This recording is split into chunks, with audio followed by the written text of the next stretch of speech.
Alright, fuckers and fuckettes, I don't do this for just anyone, and y'all know that, but the gentleman that bought this bike from me a few months ago, last December I believe,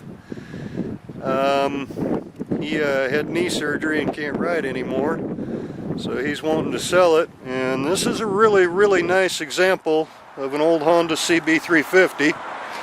When she's sitting down, there's no gap here. And what you have here is a 1969 CB350. She's in 1970 trim right now. But all the stuff to bring her back to 69 is here. And I personally went through that engine. And she's not warm enough to idle on her own, we know that. Let's give her some fuel. And let's hit her a little shot here. Oh, did I turn the key on? No, I didn't. Turn the key on.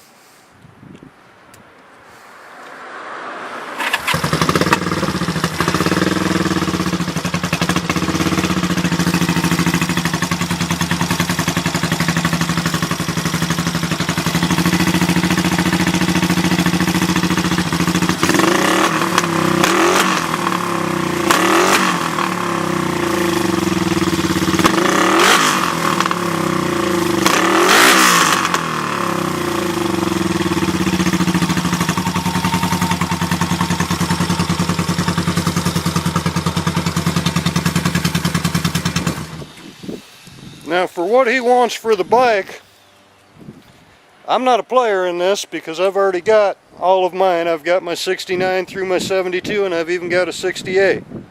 Well, it was made in 68 and it's registered as a 68, so I call it a 68. But he's done a lot of work on this since it was here.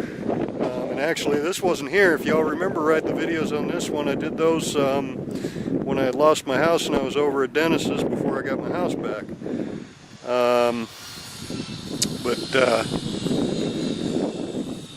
Oh, this is appropriate for Veterans Day. Support our troops. I forgot I even put that on there. It's a genuine 69. She was made in September of 69. I've done the history on this bike. She rolled off the assembly line September 2nd, 1969. There's basically, other than a few little cosmetics, there is nothing wrong with it. And he's only wanting to get $1,500 out of it, which is about what he's got in it, because what'd you give me, like $1,200 for the bike? And then he finished the rest. All I did was the drivetrain. And you cannot fault that engine. This bike has 7,700 miles on it, and she is pristine. I got a 122701 number on the engine, and I have a 1843 ending on the frame, so can't say that I didn't give full disclosure. Compression on this one, it was really mild increase. I remember it was cheaper to go with the aftermarket.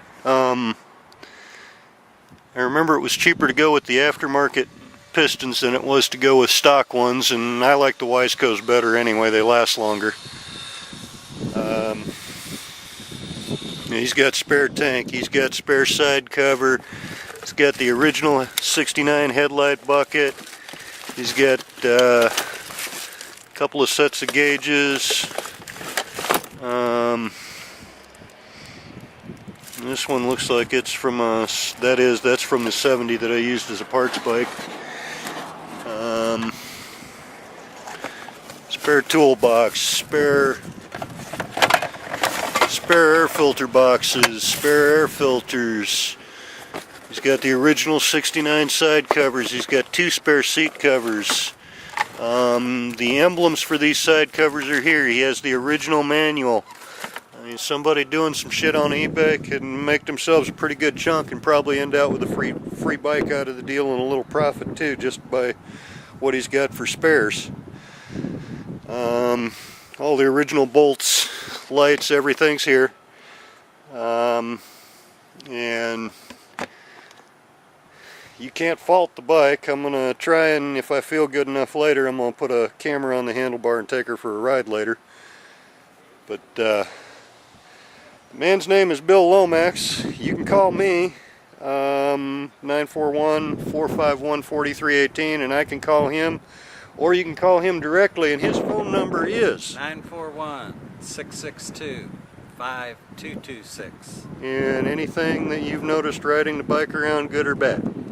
I probably haven't put 100 miles on it since I bought it, and I've had both my knees operated on, and I have a back problem. Unfortunately, I can't keep the bike, I can't ride it, can't put it on the center stand even. So reluctantly I'm selling it, and I think it is a giveaway price. And y'all know from eBay, these things in this kind of condition, $2,000, $2,500 is not unreasonable. He wants $1,500 for it, and I've already got my set. And give one of us a call.